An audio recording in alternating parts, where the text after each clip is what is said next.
안녕하세요. 좋은 하루 보내세요. 저희 채널이 마음에 드셨다면 좋아요와 구독 부탁드려요.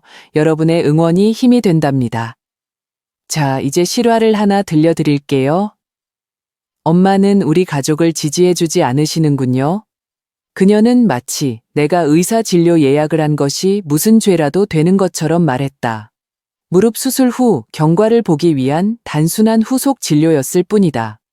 하지만 나 자신을 위해 주말 하루를 쓴다는 것이 더 이상 내가 그들의 어머니가 될 자격이 없다는 것을 의미하는 듯했다.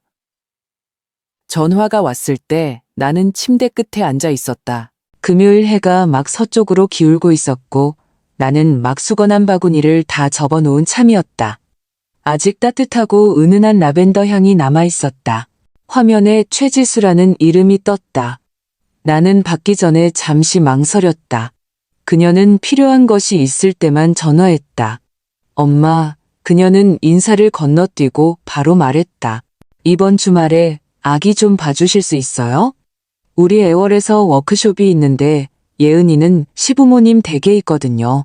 일요일 늦게 돌아올 거예요. 나는 최대한 부드럽게 안 된다고 말했다. 토요일 아침에 약속이 있다고 설명했다. 심각한 건 아니지만 시간이 빠듯했다. 그리고 사실 나는 피곤했다. 아침마다 무릎이 여전히 쑤셨고 10개월 된 아기와 이틀을 혼자 보내는 것은 지금 내가 감당할 수 있는 것 이상이었다. 전화기 저편에서 침묵이 흘렀다. 그리고 날카롭고 차가운 목소리가 들렸다. 와, 알겠어요. 엄마는 우리 가족을 지지해주지 않으시는군요. 마치 뺨을 맞은 것 같았다. 나는 입을 열어 그녀의 집계약금으로 건네준 수천만 원.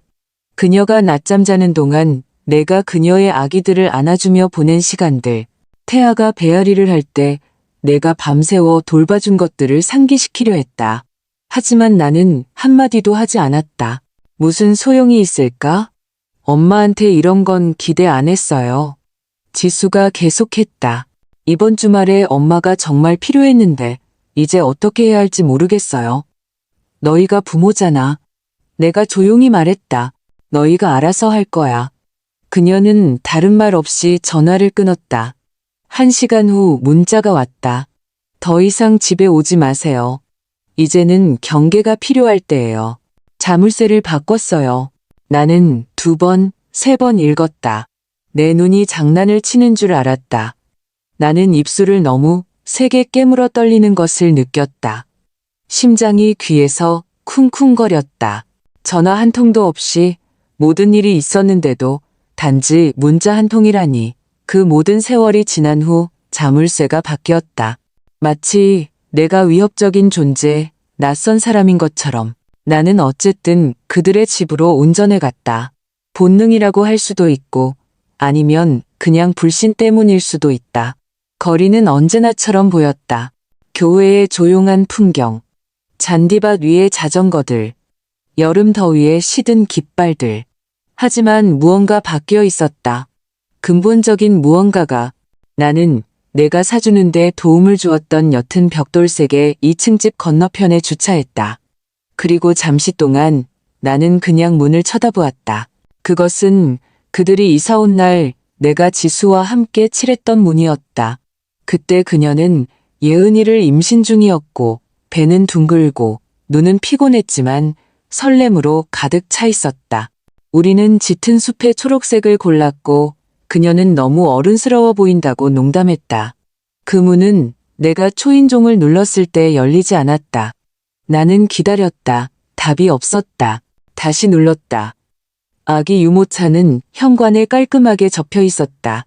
예은이의 작은 운동화 한 짝이 그네 밑에 놓여 있었다. 그때 나는 들었다. 안에서 나는 발소리, 빠른 속삭임. 누군가 2층 커튼 뒤에서 엿보았다. 나는 3번째로 초인종을 눌렀다. 희망보다는 습관에 가까웠다. 아무것도 없었다. 열쇠를 써봤다. 5년 동안 썼던 열쇠. 혹시 몰라 복사해준 이후로 계속 돌아가지 않았다. 걸리고 덜컥거리며 움직이지 않았다. 그녀는 정말 자물쇠를 바꾼 것이었다. 나는 천천히 차로 돌아갔다. 마치 깨지기 쉬운 것을 들고 균형을 잡는 것처럼 내가 분노로 떨고 있는지 슬픔으로 떨고 있는지 분간하기 어려웠다. 어쩌면 둘 다일지도. 나는 운전석에 앉아 핸들을 쳐다보았다. 그러다 웃기 시작했다. 조용하고 숨 막히고 어이없는 웃음. 마치 정신을 잃은 것처럼 더듬거리고 헐떡이며 웃음이 터져나왔다. 그런 기분이었으니까 마치 내 삶의 다른 버전에 깨어난 것 같았다. 내 딸이 내가 더 이상 필요 없거나 더 나쁘게는 원치 않는다고 결정한 버전. 집에 돌아와서는 차를 끓이고 마시는 것을 잊었다. 나는 부엌을 돌아다니며 물건들을 만져보았다. 마치 그것들이 진짜라는 것을 자신에게 상기시키려는 듯. 예은이가 그린 그림 카드들은 여전히 냉장고에 붙어 있었다. 최고의 할머니, 사랑해요. 크레용 하트, 빗돌빗돌한 글씨, 내 손을 따라 그린 종이, 칠면조. 나는 앉아서 메시지들을 쳐다보았다. 자물쇠, 그 말들. 엄마는 우리 가족을 지지해주지 않으시는군요. 나는 지지해왔다. 그렇지 않았나? 주택담보대출 공동서명. 그들의 보험이 부족했을 때 내 저축으로 충당한 응급제왕절개 수술비, 수많은 식사, 갑작스러운 베이비시팅, 모든 생일 케이크, 내 손으로 직접 꿰맨 모든 할로윈 의상. 나는 영수증을 보관하지 않았지만 증거는 도처에 있었다. 그들의 벽, 찬장, 아이들에게. 나는 핸드폰을 들고 메시지를 쳤다가 지웠다. 다른 것을 쳤다가 또 지웠다. 내가 무슨 말을 할 수 있을까? 아무것도 제대로 들리지 않을 것이다. 아무것도 그들이 문을 열게 만들지 못할 것이다. 가로등이 하나둘 켜지는 동안 나는 창가에 서 있었다. 그날 아침 심부름하러 나갈 때 입었던 옷도 갈아입지 않았다. 시계가 자정을 칠 때까지 움직이지 않았고 그때도 잠들지 않았다. 다음 날 아침 나는 다른 사람의 삶에 초대된 손님처럼 집안을 돌아다녔다. 침묵이 평소보다 무겁게 느껴졌다. 늘 하던 대로 라디오를 켜지도 않았다. 커튼을 열지도 않았다. 빛을 원하지 않았다. 대신 나는 부엌 식탁에 앉아 마른 토스트 한 조각과 마시기 전에 식어버린 차 한 잔을 마셨다. 냉장고가 웅웅거렸다. 시계가 똑딱거렸지만 다른 모든 것은 멈춰 있었다. 나는 맞은편 빈 의자를 쳐다보았다. 예은이가 주스 박스를 들고 다리를 흔들며 학교 이야기를 하던 자리. 지수가 긴 하루를 마치고 쓰러져 마치 세상이 자기를 살아남게 해준 것에 대해 빚진 것처럼 한숨 쉬던 자리. 내가 어떻게 여기까지 왔을까? 어떻게 어머니에게 그렇게 쉽게 문을 닫을 수 있는 딸을 키웠을까? 정오에 나는 그들이 나에게 준 작은 물건들을 보관하는 작은 깡통을 열었다. 예은이가 준 아파 20대 시절 지수의 스티커 사진. 활짝 웃고 거침없는 모습. 태아가 태어난 후 남편인 민호가 서둘러 쓴 감사 카드. 하지만 거기에는 어머니 없이는 어떻게 했을지 모르겠어요 라고 적혀 있었다. 나는 그 문장을 오랫동안 붙들고 앉아 있었다. 아무래도 그들은 방법을 알아낸 모양이었다. 핸드폰이 한 번 울렸고 나는 깜짝 놀랐다. 하지만 지수가 아니었다. 자동차 보험에 대한 스팸 메시지였다. 나는 핸드폰을 내려놓고 마치 물릴 것처럼 밀어냈다. 그러고 나서 나는 수년 만에 처음으로 한 가지 일을 했다. 나는 폴더를 꺼냈다. 검은색 클립이 달린 커다란 노란색 폴더. 가족경비라고 빛바랜 잉크로 위에 적혀 있었다. 안에는 기록들이 있었다. 나는 그것들을 보관해왔다. 협상용도 자존심 때문도 아니었다. 나는 직업적으로나 본성적으로나 사서였기 때문이다. 나는 기록하는 사람이었다. 모든 것을 다 기록하지는 않았다. 작은 부탁들, 잠 못 이루는 밤들, 시내를 가로질러 운전하며 보낸 시간들은 절대 기록하지 않았다. 하지만 큰 것들, 돈, 법적인 것들, 내가 할 수 있는 유일한 사람이었기 때문에 떠맡은 의무들은 기록했다. 그들의 집 계약금으로 쓴 1억 2천만 원. 민호가 직장을 잃었을 때 예은이의 병원비를 충당하기 위한 430만 원. 지수가 꼭 필요하다고 말했던 80만 원짜리 유모차. 예은이가 몬테소리 학교에 계속 다닐 수 있도록 내가 도와준 학비. 그 어느 것도 원망하며 준 것이 아니었다. 그때는 아니었다. 나는 여유가 있었다. 나는 마음이 있었다. 그게 역할 아니었나? 주는 어머니, 믿음직한 할머니, 보답을 바라지 않고 모든 것을 계속하게 하는 견고한 배경인물. 하지만 이제 나는 처음으로 나 자신에게 무언가를 묻고 있었다. 누가 나를 돌봐주지? 나는 집을 둘러보았다. 여기에는 아무도 없었다. 내가 괜찮은지 확인하려 전화하는 사람도 없었다. 내가 밥은 먹었는지, 잠은 잤는지, 밤새 울었는지 묻는 사람도 없었다. 나는 그랬다. 슬픔은 크지 않았다. 흐느끼거나 비명을 지르며 오지 않았다. 그것은 내 폐에 먼지처럼 쌓였다. 느리고 숨막히고 그것을 느껴보지 않은 사람에게는 설명할 수 없었다. 그녀는 자물쇠를 바꿨다. 나는 그 말이 얼마나 터무니없이 들리는지 듣기 위해 소리내어 속삭였다. 마치 내가 무모한 침입자인 것처럼 한때는 열과 공포의 밤을 겪으며 딸을 안아주었던 여자 대신 나는 일어섰다. 늘 그랬듯이 무릎이 쑤셨지만 목적을 가지고 움직였다.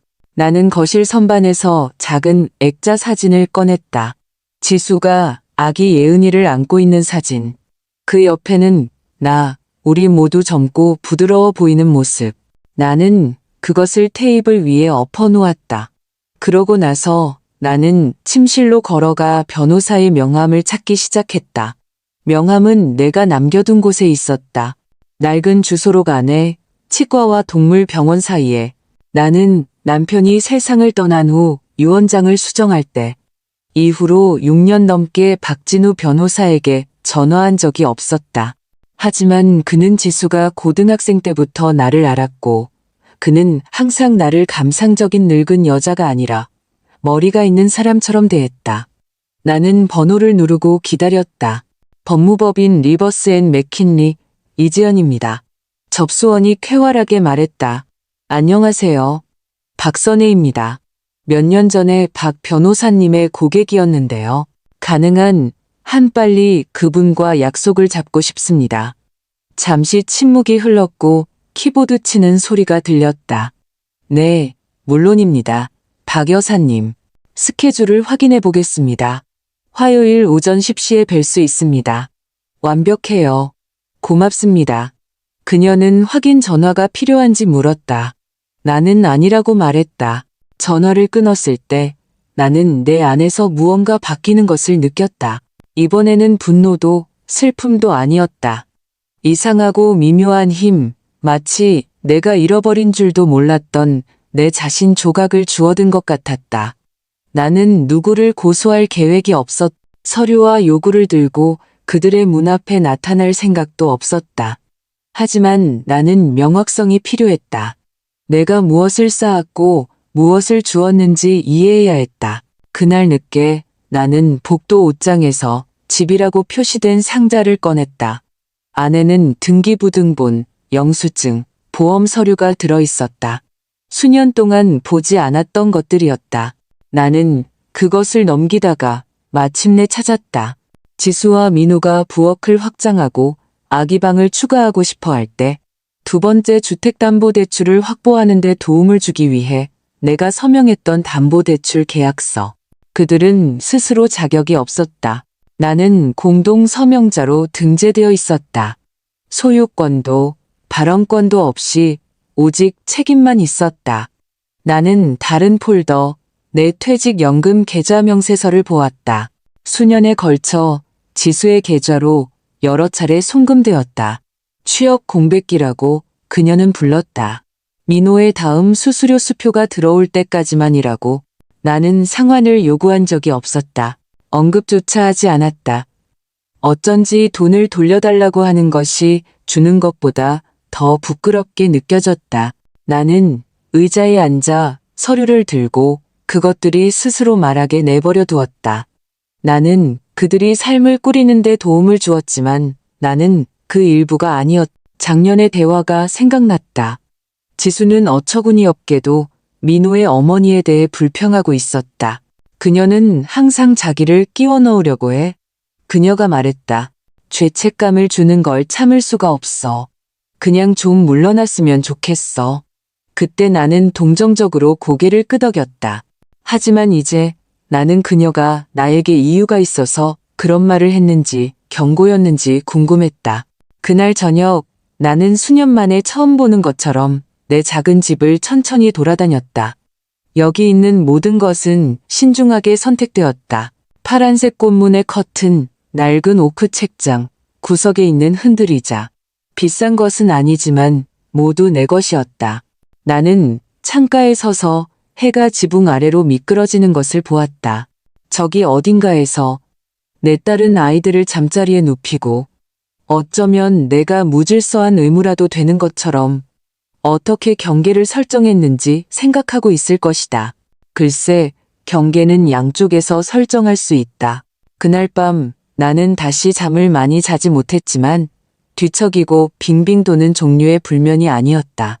조용하고 집중되어 있었으며 마치 내 안에 무언가가 다이얼을 돌렸고 마침내 내 자신의 주파수에 맞춰진 것 같았다.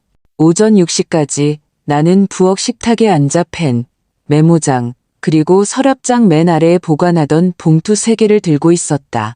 의료비, 집수리비, 그리고 지수. 나는 마지막 봉투를 열었다. 안에는 내가 수년 동안 보관해온 모든 감사카드, 인쇄된 영수증, 은행 전표가 들어있었다. 증거용도 부끄럽게 하려는 것도 아니었다. 기억을 위해 내가 어디에 내 사랑을 두었는지 기록하기 위해. 가장 오래된 것은 12년 전의 것이었다. 민호가 직장을 잃고 그들이 급하게 이사해야 했을 때 보증금을 충당하기 위한 200만 원. 나는 마치 어제 일어난 일처럼 그 전화를 기억했다. 엄마, 우리가 절박하지 않다면 부탁하지 않을 거예요. 정말 싫어요. 엄마한테 부탁하는 거 싫지만 전화할 사람이 엄마밖에 없어요. 나는 그녀가 문장을 끝내기도 전에 예스라고 말했다. 그러고 나서 다른 것들이 따라왔다. 숲을 통과하는 빵 부스러기처럼 어린이집 공백, 보험 문제, 예은이가 교정이 필요했고 그들의 치과보험이 상담비 이상을 보장하지 않았을 때 그 모든 것, 여기서 몇십만 원, 저기서 몇백만 원, 각기 같은 이야기의 다른 버전이었다. 이번 한 번만 곧 해결할게요. 고마워요, 엄마. 엄마는 생명의 은인이에요. 하지만 생명의 은인이 되는 것의 문제는 아무도 그들이 익사하기 전까지는 당신을 생각하지 않는다는 것이다. 그리고 그들이 마른 땅에 다시 오르는 순간 당신은 잊힌다. 나는 아니라고 말하고 싶었을 때조차 예스라고 말했던 때를 생각했다. 내가 마을에 남은 유일한 친구와 점심 약속을 취소하고 예은이를 일찍 데리러 갔을 때 다른 사람이 태아를 봐줄 수 없었기 때문에 내가 관절염 검진을 건너뛰었을 때 지수가 예은이가 친구들이 다 가진 인형의 집 없이는 엄청나게 실망할 거라고 말했기 때문에 내가 작년 겨울 난방비로 아이들의 크리스마스 선물을 샀을 때 매번 나는 그것이 사랑이라고, 희생이라고, 어머니들이 하는 것이라고 스스로에게 말했다. 이제 나는 그것이 사랑이었는지 두려움이었는지 확신할 수 없었다. 만약 내가 주는 것을 멈추면 내가 중요하지 않게 될까봐 두려웠다. 나는 봉투를 내려놓고 천천히 일어섰다. 무릎이 싫어했지만 순종했다. 나는 현관으로 걸어가 문을 열었다. 아침 공기는 이슬과 낡은 잔디 냄새가 났다. 길 건너편에는 이웃인 혜련 씨가 이미 분홍색 가운을 입고 베고니아에 물을 주고 있었다. 그녀가 손을 흔들었다. 나는 손을 흔들지 않았다. 무례해서가 아니었다. 나는 그냥 손을 들 수 없었다. 아직은. 안으로 돌아와 나는 차를 끄리고 핸드폰을 쳐다보았다. 아무것도 없었다. 지수에게서 온 메시지도 후속 조치도 사과도 심지어 설명하는 한 줄도 없었다. 정말 이게 끝일까? 주말 거절 한 번, 의사 진료 예약 한 번, 단어 한마디, 아니, 그리고 나는 지워졌다. 나는 핸드폰을 들고 그녀의 이름으로 스크롤하고 망설였다. 그러고 나서 다시 내려놓았다. 내가 무슨 말을 할까? 내 자신의 건강을 돌보기 위해 토요일 하루가 필요했던 것에 대해 미안하다고? 내가 도와준 삶에 다시 돌아갈 수만 있다면 약속을 다시 취소하겠다고? 나는 그렇게 할 수 없었다. 더 이상은. 여기 내가 피해왔던 진실이 있었으니까. 그리고 그것은 마지막 음표의 고요함처럼 나를 덮쳤다. 지수가 내가 한계를 설정했을 때 나를 벌한 것은 이번이 처음이 아니었다. 그녀가 그것을 영구적으로 만든 것은 이번이 처음이었다. 나는 작년에 내가 혈압 문제로 장거리 여행을 삼가라는 의사의 경고 때문에 그들의 기념일에 비행기를 탈 수 없다고 말했을 때를 떠올렸다. 그녀는 그 후 몇 주 동안 나와 이야기하지 않았다. 내가 그녀의 기념일보다 내 질병을 선택했다고 말했다. 그전에는 세례식 때 내가 물리 치료 예약이 없는 날로 날짜를 고려해 줄 수 있는지 물었을 때 그녀는 내가 까다롭게 군다고 드라마는 필요 없다고 말했다. 내가 나 자신을 위해 목소리를 낼 때마다 그녀는 거리감, 냉담함, 침묵으로 반응했다. 그리고 나는 바보처럼 빚진 것도 없는 사과와 함께 선물로 기어 돌아왔다. 지금까지 이제 나는 가만히 서서 침묵이 내려앉게 내버려 두고 있었다. 나는 문자를 보내지 않았다. 나는 설명을 제공하지 않았다. 나는 깊은 숨을 쉬고 서류 캐비닛으로 걸어가 유산이라고 표시된 폴더를 꺼냈다. 그러고 나서 나는 핸드폰을 들고 박진우 변호사에게 다시 전화했다. 화요일에 논의할 항목을 몇 개 더 추가할 수 있을까요? 내가 물었다. 물론입니다, 박 여사님. 무슨 생각을 하고 계신가요? 제 법적 대리권이요. 철회하고 싶습니다.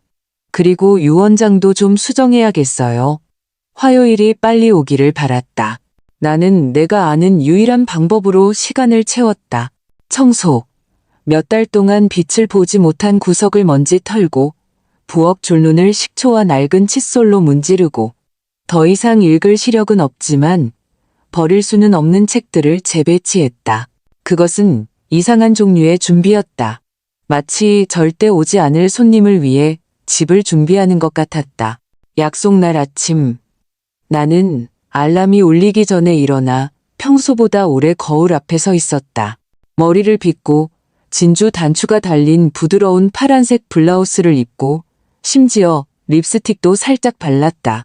다른 사람을 위해서가 아니었다. 아무도 보지 않을 때 내가 누구인지 기억하기 위해서였다.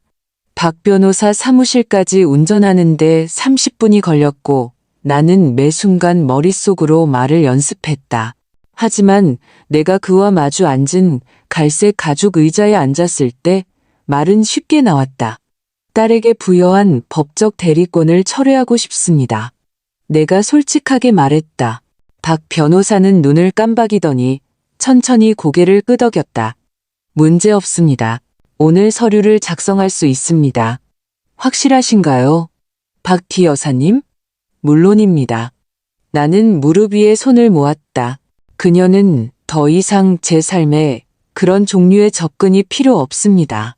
그는 자세한 것을 묻지 않았고 나는 그것에 감사했다. 다음으로 우리는 내 유언장을 검토했다. 언어는 모두 그대로였다. 지수와 민호가 주된 상속인. 예은이와 태아는 작은 교육 신탁을 받게 되어 있었다. 집, 계좌, 자산, 모든 것이 그들에게 갈 것이었다. 그것을 바꾸고 싶습니다. 내가 말했다. 박 변호사가 고개를 살짝 기울였다. 모두요? 네. 모든 것을 제 조카인 진아를 위한 신탁에 넣고 싶습니다. 그녀는 저에게 잘해줬어요. 의무감에서가 아니라 그냥 친절함에서요. 그는 다시 고개를 끄덕였다. 그렇게 설정할 수 있습니다. 그건 여사님의 권리입니다. 우리는 한동안 침묵 속에서 일했다. 서류가 바스락거리고 펜이 딸깍거렸다. 그가 가리키는 곳에 서명했고 각 서명마다 내 가슴에서 작은 무게가 사라지는 것을 느꼈다. 떠나기 전에 그는 나에게 철회서 사본을 건네주었다.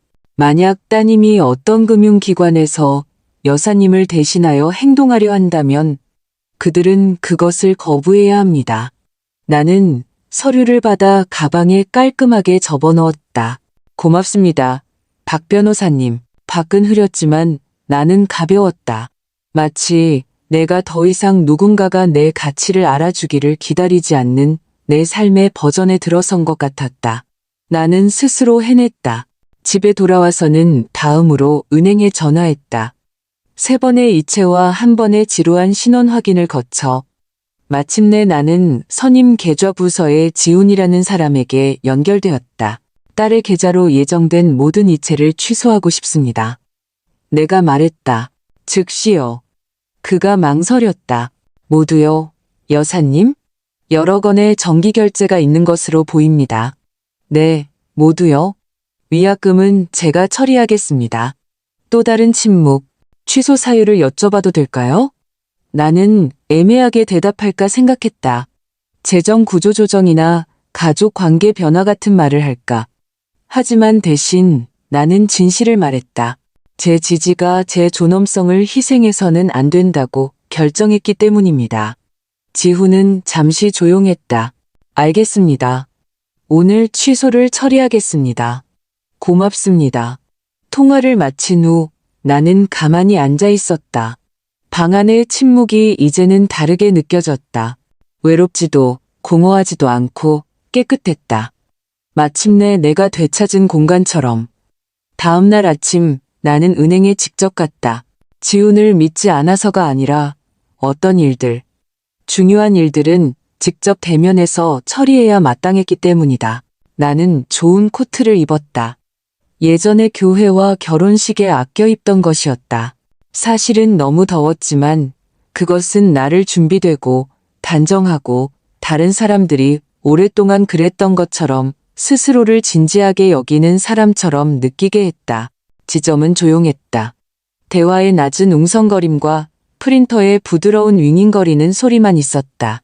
윤기나는 검은 머리의 젊은 여성이 나를 맞이하며 미소를 지었지만 그 미소는 눈까지는 닿지 않았다. 지점장님과 약속이 있습니다. 내가 말했다. 성함이 어떻게 되시나요? 박선혜입니다. 그녀는 무언가를 입력하고 고개를 끄덕이고 대기 공간을 가리켰다. 최 부장님이 곧 뵙겠습니다. 나는 창가에 앉아 양손으로 핸드백을 움켜쥐었다. 긴장해서가 아니라 역사를 쥐고 있었기 때문이었다. 명세서, 영수증, 10년 동안 이루어진 지불 사본. 증거라고 할까? 비록 내가 여기 온 것은 아무것도 증명하기 위해서가 아니었지만 나는 단지 명확성을 원했다. 최 부장님은 10분 후에 나타났다. 날카로운 블레이저와 아무것도 놓치지 않는 눈을 가진 40대 여성이었다. 그녀는 나를 따뜻하게 하지만 전문적으로 맞이했다. 박 여사님, 들어오시죠. 그녀의 사무실은 너무 추웠다. 나는 아무 말도 하지 않았다. 나는 그저 그녀를 따라가 책상 건너편에 앉았다. 계좌에 몇 가지 변경을 원하신다고 들었습니다. 네, 내가 말했다. 딸의 가게로 가는 모든 송금을 영구적으로 취소하고 싶습니다.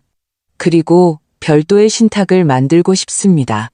그녀는 눈도 깜박이지 않고 펜을 집어들었다. 이미 수혜자를 염두에 두고 계신가요? 제 조카 임진아입니다. 그녀는 부산에 살아요. 매년 방문합니다. 그냥 안부를 묻기 위해 전화합니다. 제가 아팠을 때 수프를 가져다 주기 위해 2개 줄을 건너 운전해 온 적도 있습니다. 최 부장님은 말없이 고개를 끄덕였다. 이전에 딸의 가게로 지정되었던 자금을 이 신탁으로 돌리고 싶습니다. 내가 계속했다. 하지만 정기 결제뿐만 아니라 제가 가족 필요를 대비해 보관하고 있던 모든 남은 재량 자금도요. 나는 더 이상 그것을 건강한 범주라고 생각하지 않습니다. 나는 그녀의 입이 아주 희미한 미소로 실룩거리는 것을 본 것 같았다. 우리는 다음 1시간 동안 세부 사항, 비율, 접근 조건, 투자 옵션을 검토했다. 나는 질문했다. 나는 결정했다. 나는 서명했다. 임진아 씨에 대한 신분증 양식을 제출해야 합니다. 그녀가 말했다. 그리고 전체 접근을 활성화하기 위해 그녀의 서명이 필요한 서류도 있습니다. 그녀는 예상하고 있습니다. 내가 대답했다. 이미 작은 것이 있을 수 있다고 말해두었어요. 얼마나 되는지는 말하지 않았지만 현대적인 기준으로 보면 거액은 아니었지만 내가 자라면서 가졌던 것보다 내가 저축할 것이라고 예상했던 것보다 많았다. 나는 그것이 신중하게, 권리의식이 아니라 신중하게 사용할 사람에게 가기를 원했다. 우리가 끝났을 때 최 부장님은 일어서서 손을 내밀었다. 오늘 제가 도와드릴 다른 일이 있을까요? 네. 내가 말했다. 지난 10년 동안 제가 딸의 가족에게 한 모든 거래 목록을 인쇄해 주실 수 있나요? 그녀는 눈썹을 치켜떴지만 아무 말도 하지 않고 키보드를 두드렸다. 몇 분 후 그녀는 나에게 한 묶음을 건네주었다. 입금, 송금, 지불이 페이지마다 적혀 있었다.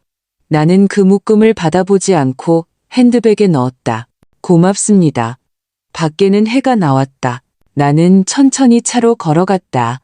서류들이 내 옆구리를 부드럽게 눌렀다. 무겁지 않고 그냥 진짜였다. 집에 돌아와 나는 차를 끓이고 식탁 위에 페이지들을 펼쳤다.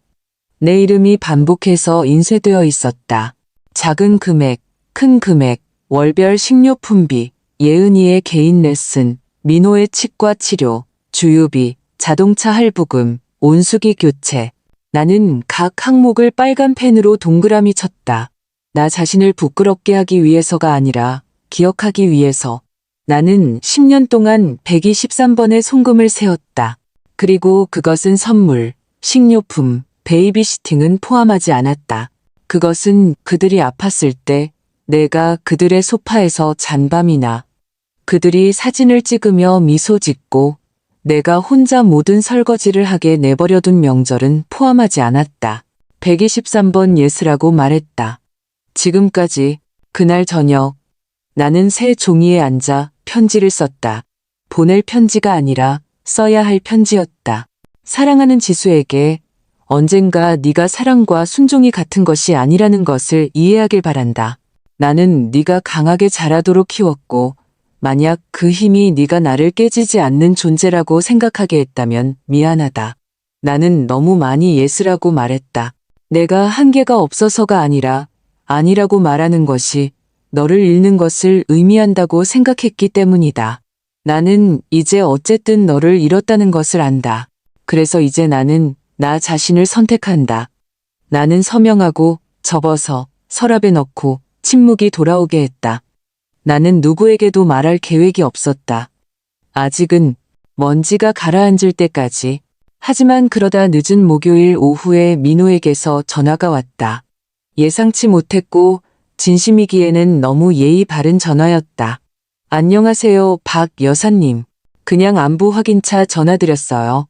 지수가 여사님께서 좀 거리를 두고 계시다고 하더군요. 물론 존중합니다. 하지만 그녀가 여사님을 걱정하고 있어요. 나는 거의 웃을 뻔했다. 대신 나는 말했다. 나는 괜찮아요, 민호 씨. 필요한 것이 있나요? 짧지만 날카로운 침묵이 흘렀다. 식료품비 이체가 이번 주에 안 들어왔고 자동차 보험료도요. 은행 오류인 줄 알았어요. 아니요, 내가 말했다. 오류가 아니에요. 이번에는 더 긴 침묵. 알겠습니다. 그럼 별일 없으신가요? 나는 그때 그의 목소리 변화를 들을 수 있었다. 걱정이 짜증으로 굳어지는 것, 그 조용한 권리의식이 고개를 드는 것, 결제를 중단하기로 결정했습니다. 내가 말했다. 모두요. 숨소리조차 들리지 않는 침묵. 그러고 나서 무슨 일 있었나요? 나는 그에게 정말 물어봐야 하는지, 그가 자신의 아이들을 잠재운 여자의 자물쇠를 바꾸는 것이 정상이라고 생각하는지 물어보고 싶었다. 하지만 그러지 않았다. 대신 나는 말했다. 지수가 내가 더 이상 당신들 가족의 일부가 아니라는 것을 분명히 했어요. 나는 단지 그것을 존중할 뿐입니다. 여사님께서 이를 좀 개인적으로 받아들이시는 것 같아요. 그가 말했다. 그것은 나를 조용히 씁쓸하게 웃게 했다. 안녕히 계세요, 민호 씨. 나는 전화를 끊었다. 10분 후 내 핸드폰이 다시 울렸다. 이번에는 지수에게서 온 문자였다. 엄마가 무슨 생각을 하는지 모르겠지만 우리 집에 많은 스트레스를 주고 있어요. 가족은 이렇게 행동하지 않아요. 나는 화면을 쳐다보다가 핸드폰을 테이블 위에 엎어놓았다. 그날 저녁 나는 유언장을 최종적으로 정리하기 위해 박진우 변호사 사무실로 돌아갔다. 그는 마치 우리가 십자말풀이를 논의하는 것처럼 평생의 노력을 재분배하는 것이 아니라 똑같은 침착한 태도로 나를 맞이했다. 우리가 논의한 대로 모든 것이 준비되었습니다. 그가 두꺼운 서류를 건네주며 말했다. 따님의 조카인 진아가 집, 계좌, 그리고 남은 자산을 상속받게 됩니다. 따님과 그 가족은 수혜자에서 제외되었습니다.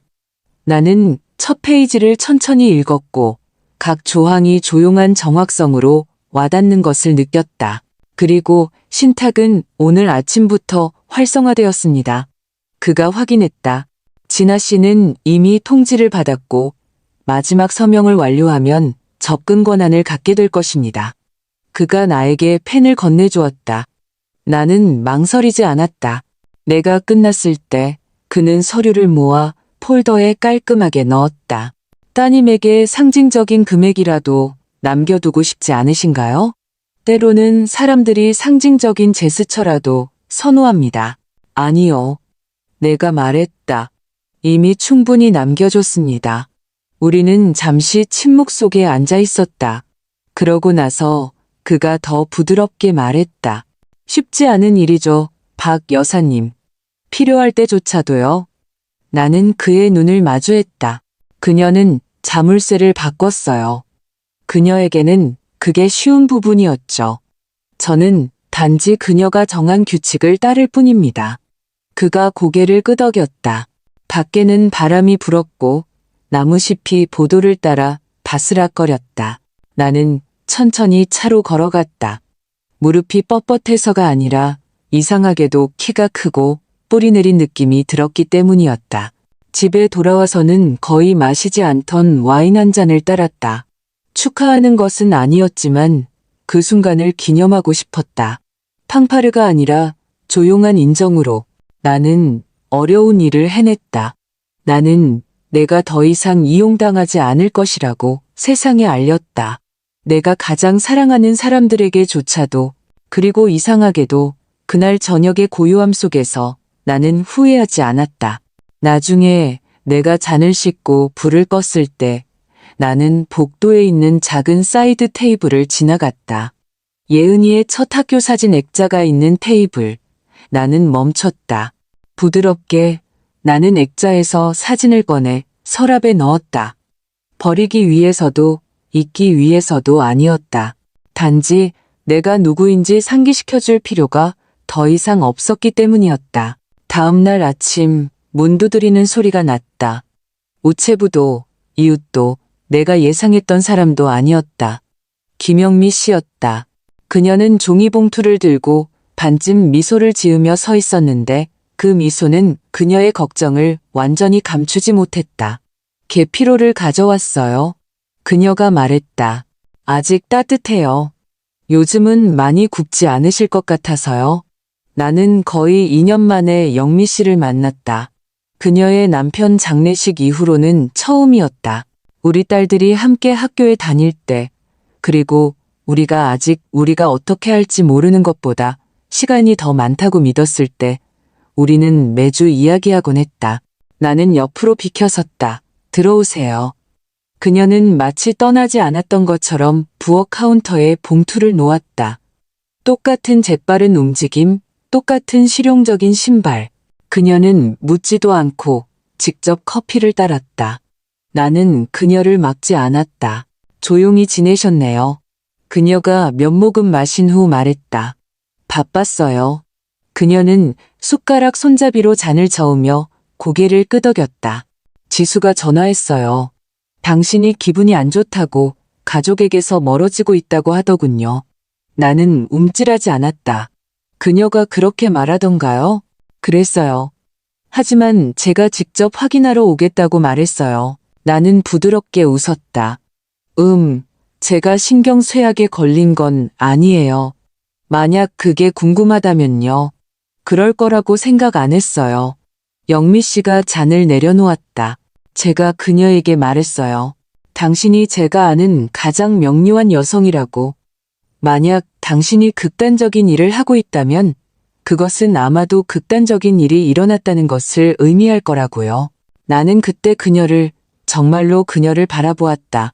그녀의 눈가 주름, 그녀의 턱의 날카로운 기울기, 그녀는 호기심에서 온 것이 아니었다. 그녀는 너무 멀리 밀려난다는 것이 무슨 의미인지 알기 때문에 여기에 있었다. 주말 하루하기 봐주는 것을 거절했어요. 내가 말했다. 의사 진료 예약이 있었기 때문이에요. 지수는 내가 가족을 지지하지 않는다고 했어요. 그러고 나서 자물쇠를 바꿨고요. 영미 씨가 느리고 쓴 숨을 내쉬었다. 세상에, 문자로 보냈어요. 내가 덧붙였다. 전화도 안 하고 그냥 더 이상 오지 말라고요. 영미 씨의 눈은 깜박이지 않았다. 그리고 민호는 내가 자동차 보험료 이체를 취소한 이유를 물었어요. 마치 그게 범죄인 것처럼. 그녀는 테이블 건너편으로 손을 뻗어 내 손을 잡았다. 그녀의 손아귀는 따뜻하고 안정적이었다. 수년 동안 당신이 그들을 지탱해왔어요. 선혜 씨. 그리고 그들은 당신이 손을 놓았을 때야 비로소 알아차렸네요. 나는 아무 말도 하지 않았다. 좋아요. 그녀가 잠시 후 덧붙였다.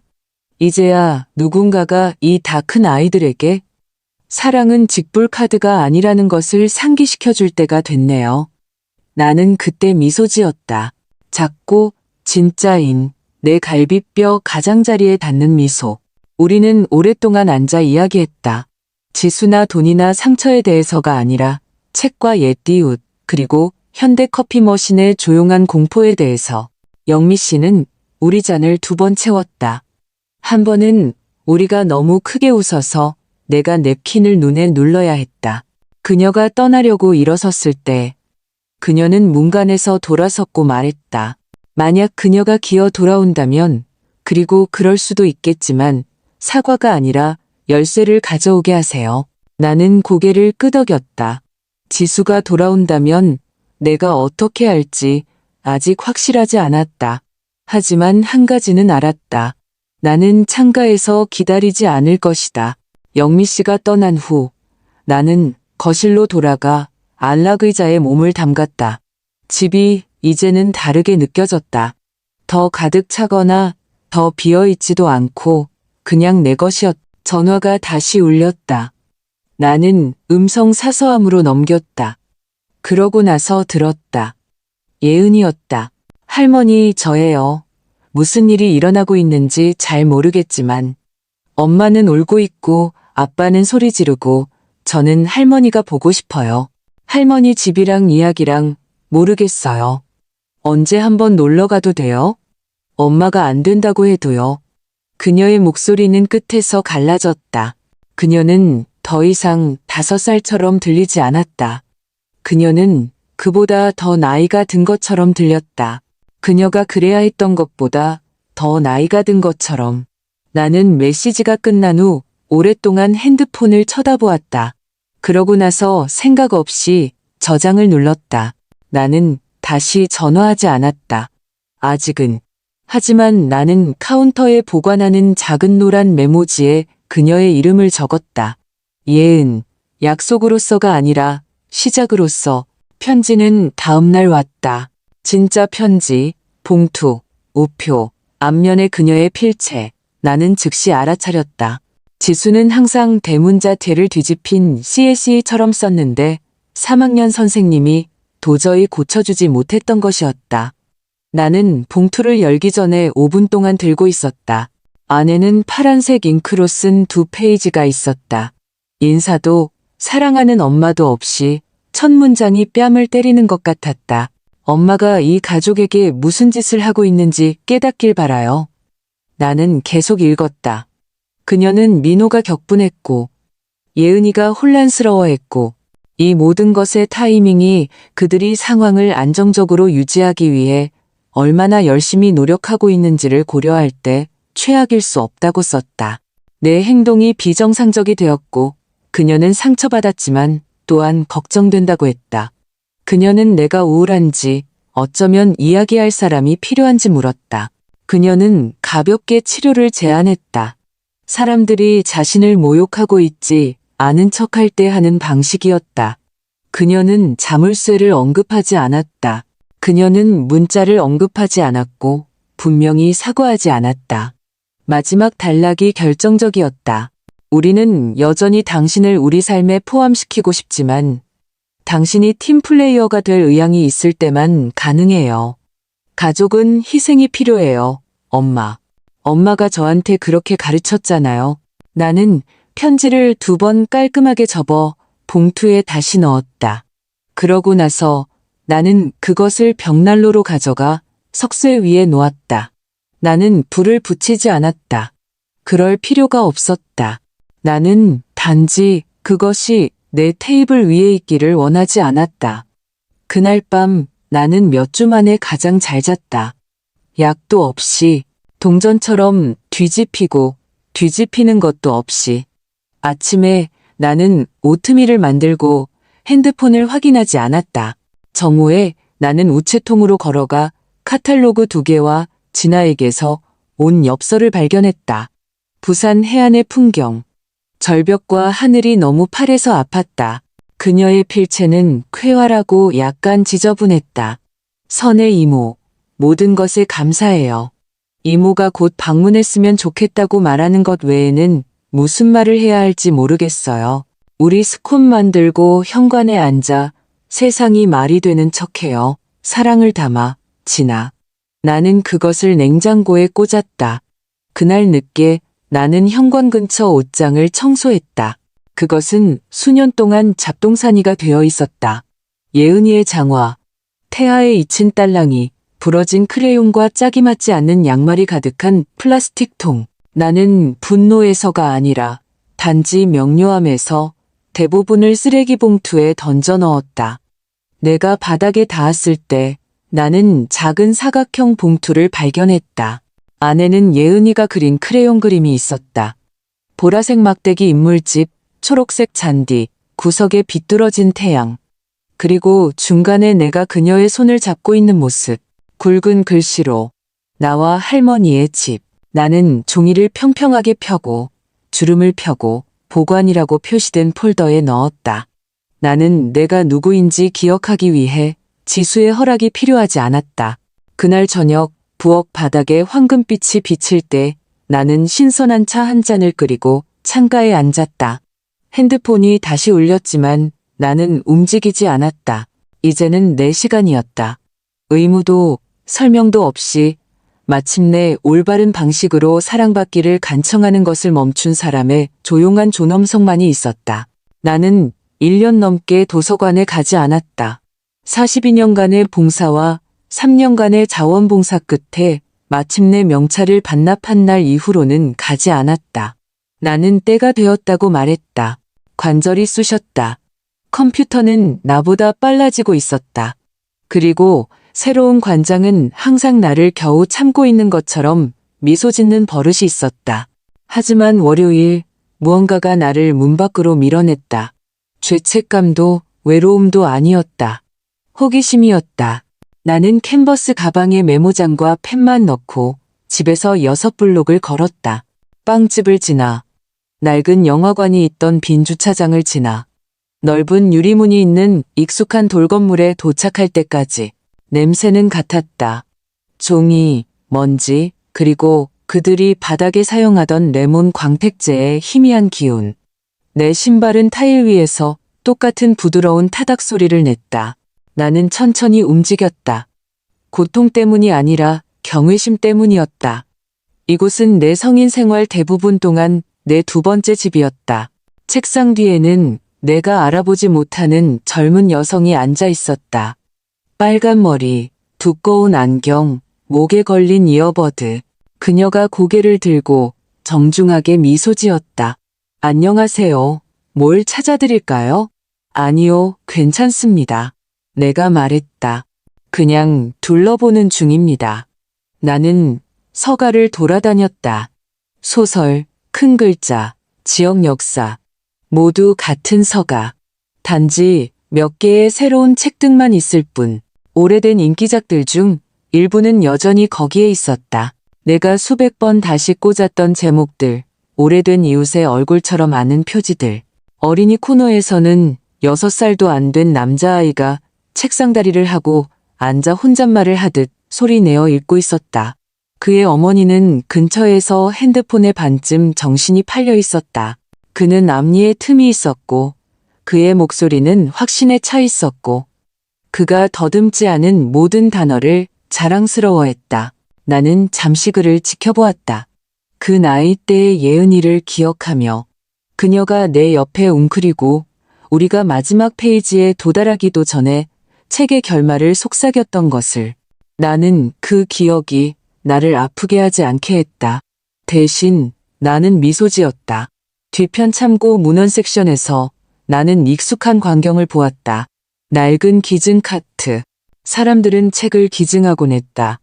대부분 척추가 갈라지거나 커피 얼룩이 묻은 문고판이었다. 나는 직접 그것들을 분류하며 무엇을 구할 수 있고 무엇을 버리는 것이 최선인지 결정하곤 했다. 내가 책등을 훑어보기 위해 몸을 기울였을 때 내 뒤에서 누군가가 말했다. 박선의 여사님이시죠? 나는 천천히 돌아섰다. 앞 데스크에 빨간 머리 여성이 클립보드를 들고 서 있었다. 네, 내가 말했다. 하지만 더 이상 직원은 아닙니다. 알아요. 하지만 여사님에 대해 들었어요. 여름 독서 프로그램을 운영하셨다면서요? 20년 동안요? 23년이요. 내가 미소 지으며 정정했다. 에어컨이 제대로 작동하기 전에는 최고 독자들에게 아이스크림을 나눠주곤 했어요. 그녀가 활짝 웃었다. 저는 유나예요. 2달 전에 시작했어요. 솔직히 좀 벅차네요. 글쎄요. 내가 부드럽게 말했다. 십진분류법은 변하지 않았어요. 그건 다행이죠. 그녀가 웃더니 망설였다. 혹시 언젠가 한번 와주실 수 있을까요? 기증도서 분류하는 걸 도와주셨으면 해서요. 일이 너무 밀려서 2손이 필요해요. 그것은 나를 놀라게 했다.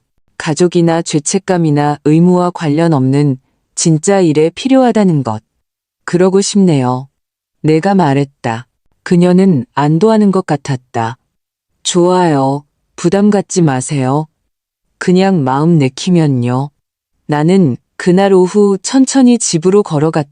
부드러운 바람이 내 목덜미를 스쳤다. 나는 무겁게 느껴지지 않았다. 나는 작게 느껴지지 않았다. 나는 유용하게 느껴졌다. 내 방식대로. 그날 밤 나는 새 메모장을 열고 첫 페이지 상단에 썼다. 내가 여전히 사랑하는 것들. 오래된 책, 조용한 아침, 계피차, 진아의 엽서, 나 자신의 회사. 나는 잠시 멈췄다가 덧붙였다. 사과 없이 아니라고 말하기. 민호에게서 전화가 온 것은 목요일 오후였다. 나는 봄비 후에 무성하게 자란 로즈메리 덤불을 다듬고 있었다. 내 앞치마 주머니에서 핸드폰이 울렸고 잠시 동안 나는 음성 사서함으로 넘길까 생각했지만 받았다. 그의 목소리는 긴장되고 딱딱했다. 선의 여사님, 이야기 좀 해야겠습니다. 나는 바로 대답하지 않았다. 나는 마른 가지 하나를 꺾어 퇴비통에 버렸다. 우리는 인내심을 가지려고 노력했습니다. 그가 계속했다. 하지만 이건 감당이 안 됩니다. 나는 담장에 기대어 해가 내 어깨를 따뜻하게 하도록 내버려 두었다. 정확히 뭐가 감당이 안 되는데요? 내가 물었다. 돈이요? 그가 쏘아붙였다. 갑작스러운 취소, 신탁 문제, 지수가 정신을 못 차리고 있어요. 그녀는 나에게 자물쇠를 바꿨어요. 민호 씨. 그녀는 화가 났어요. 나는 의료 예약이 있어서 주말 하루 베이비시팅을 거절했어요. 침묵이 흘렀다. 그녀는 버려졌다고 느꼈어요. 그녀는 불편하다고 느꼈어요. 내가 정정했다. 그리고 성인 여성처럼 나와 이야기하는 대신 문자를 보내고 자물쇠를 바꿨어요. 그녀는 많은 압박을 받고 있어요. 우리 모두 압박을 받고 있어요. 내가 말했다. 하지만 우리 모두가 어머니를 끊어버림으로써 보복하지는 않아요. 그는 거친 숨을 내쉬고 톤을 바꾸었다. 자, 합리적으로 이야기합시다. 여사님께서 입장을 표명하고 계시다는 것 우리도 압니다. 하지만 이것은 예은이를 아프게 하고 있어요. 그녀는 여사님을 그리워합니다. 매일 밤 여사님에 대해 물어봅니다. 그 말은 내가 예상했던 것보다 더 나를 찔렀다. 그것이 조작적이었기 때문이 아니라 사실이었기 때문이었다. 하지만 나는 조용히 있었다. 이걸 바로잡고 싶지 않으신가요? 그가 물었다. 그녀를 위해서요. 나는 숨을 쉬었다. 손녀와의 관계를 원합니다. 내가 말했다. 하지만 침묵과 돈으로 그것을 얻지는 않을 겁니다. 더 이상은요. 그래서요? 이건 처벌인가요? 아니요. 내가 말했다. 이건 경계입니다. 당신 두 사람이 결정을 내렸고 저는 마침내 제 결정을 내리는 중입니다. 그의 목소리가 다시 굳어졌다. 당신이 이 가족을 파괴하고 있습니다. 아니요. 내가 침착하게 말했다. 수년 동안 제가 그것을 지탱해왔습니다. 당신은 제가 멈출 때까지 알아차리지 못했을 뿐입니다. 나는 통화를 끝냈다. 나는 울지 않았다. 나는 로즈마리로 돌아갔다. 그날 저녁 나는 물 한 잔을 따르고 이웃집 지붕 뒤로 해가 낮게 지는 것을 뒷계단에 앉아 지켜보았다. 핸드폰이 다시 울렸다. 지수에게서 온 새로운 메시지. 엄마가 무슨 짓을 하는지 모르겠어요. 이건 엄마답지 않아요. 잔인해요. 엄마는 우리를 엉망진창으로 만들고 있어요. 주택담보대출 만기가 돌아왔어요. 카드도 한도 초과해요. 엄마는 항상 가족은 가족을 돌봐야 한다고 했잖아요. 왜 지금 그만두시는 거예요? 나는 화면을 쳐다보다가 내 메모장을 열고 썼다. 왜냐하면 나는 마침내 가족이란 돌봐야 할 사람뿐만 아니라 나를 돌봐주는 사람이기도 하다는 것을 배웠기 때문이다. 서류는 그 금요일 아침에 최종적으로 정리되었다. 박 변호사가 직접 앞 데스크에서 나를 맞이했고 폴더는 이미 손에 들고 있었다. 그는 내가 마음을 바꿨는지 묻지 않았다. 그는 재고할 시간을 한 번 더 주지도 않았다. 그는 단지 모든 것이 순서대로입니다. 라고 말하고 나를 그의 사무실로 안내했다. 우리는 줄줄이 서명을 검토했고 여기에 내 이니셜, 저기에 전체 이름, 맨 아래에 최종 서명. 내가 펜을 돌려줄 때쯤에는 손이 아팠지만 어깨는 몇 년 만에 가장 가벼웠다. 공식적으로 끝났습니다. 박 변호사가 마지막 페이지를 폴더에 넣으며 말했다. 더 이상의 조치는 필요 없습니다. 감사합니다. 내가 말했다. 진심으로요. 그가 작고 진짜인 미소를 지었다. 용감한 일을 하셨습니다. 선혜 여사님. 용감하게 느껴지지 않았다. 단지 오래전에 했어야 할 일처럼 느껴졌다. 밖에는 바람이 불었다. 초여름 구름이 모여들고 있었고 거리는 아스팔트와 나무심 냄새가 났다. 나는 바로 집으로 가지 않았다. 대신 나는 역으로 가서 표를 샀다. 편도, 주중 출발, 목적지, 부산 해안. 진아가 한 번 이상 제안했다. 와서 머물러요. 와서 숨 쉬어요. 언제든지 쓸 수 있는 게스트룸이 있어요. 그녀가 말했다. 바다는 듣고 싶지 않은 모든 것을 잠재울 만큼 시끄러워요. 나는 항상 나중에라고 말했다. 명절 후에, 예은이 생일 후에, 다른 사람의 필요가 지난 후에. 이제 더 이상 변명할 것이 없었다. 집에서 나는 짐을 싸기 시작했다.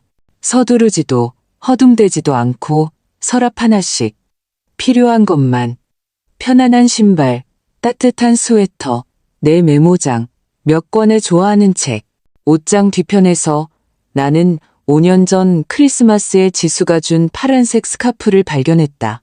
여전히 티슈 페이퍼에 쌓여 있었다.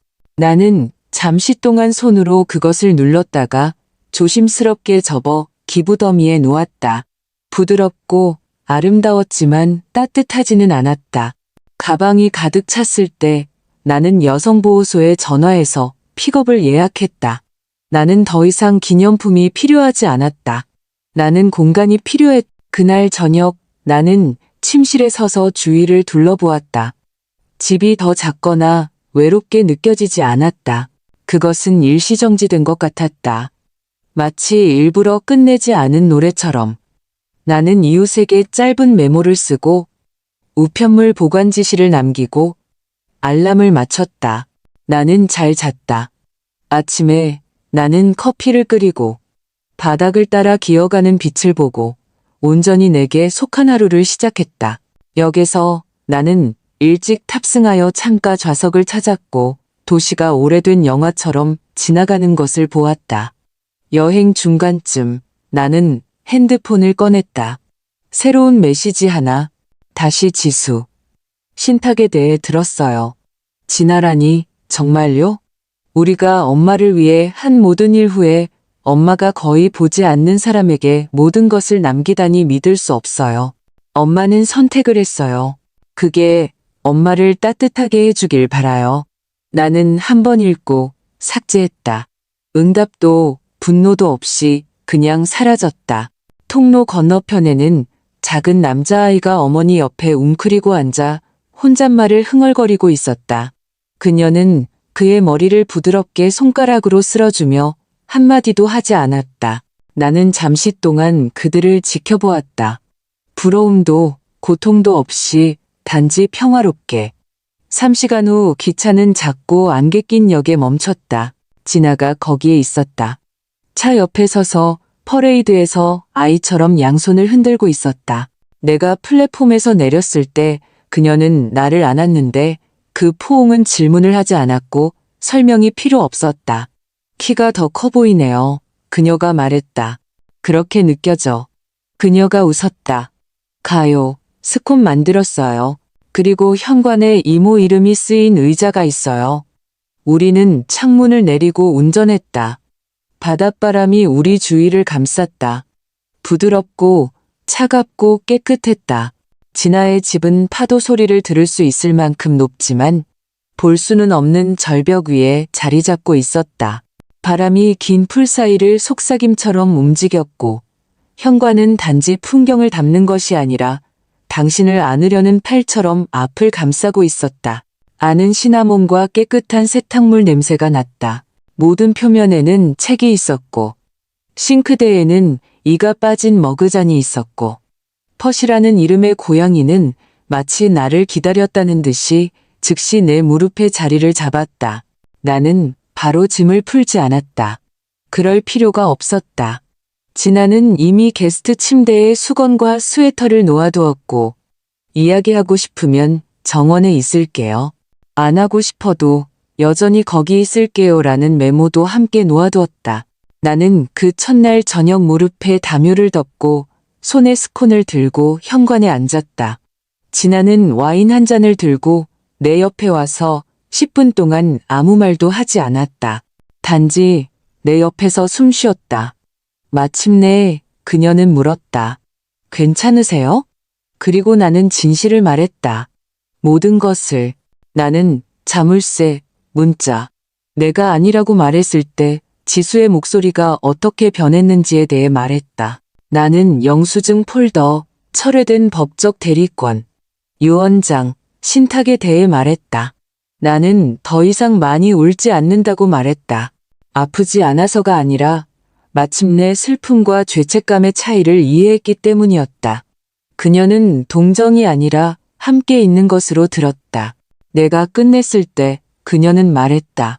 이모는 이 가족의 여성들이 배우지 못한 일을 하신 것 같아요. 자신을 선택하신 거예요. 나는 고개를 끄덕였다. 74년밖에 안 걸렸네. 그녀는 미소 지었다. 대부분보다 여전히 빠르네요. 우리는 별이 나올 때까지 황혼 속에 앉아 있었다. 그러고 나서 우리는 안으로 들어가 차를 끓였다. 나는 그날 밤 창문을 열고 잤다. 바다 소리가 숨결처럼 들어오고 나갔다. 다음 날 아침 우리는 해안선까지 걸어갔다. 자갈길에서 무릎이 항의했지만 나는 계속 걸었다. 필요할 때 진아의 팔에 기대며 사과하지 않고 물가에서 나는 신발을 벗고 차가운 소금물이 내 발목을 찌르게 내버려 두었다. 이거 내가 말했다. 정직하게 느껴져. 진아는 단지 고개를 끄덕였다. 그래서 제가 떠나지 않았어요.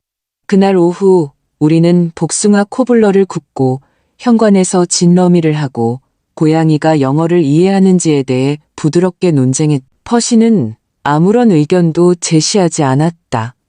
해질녘쯤 내 핸드폰이 울렸다. 또 다른 메시지. 이번에는 다른 내용. 엄마, 이걸 어떻게 고쳐야 할지 모르겠어요. 그러고 싶지만 모든 게 부서진 것 같아요.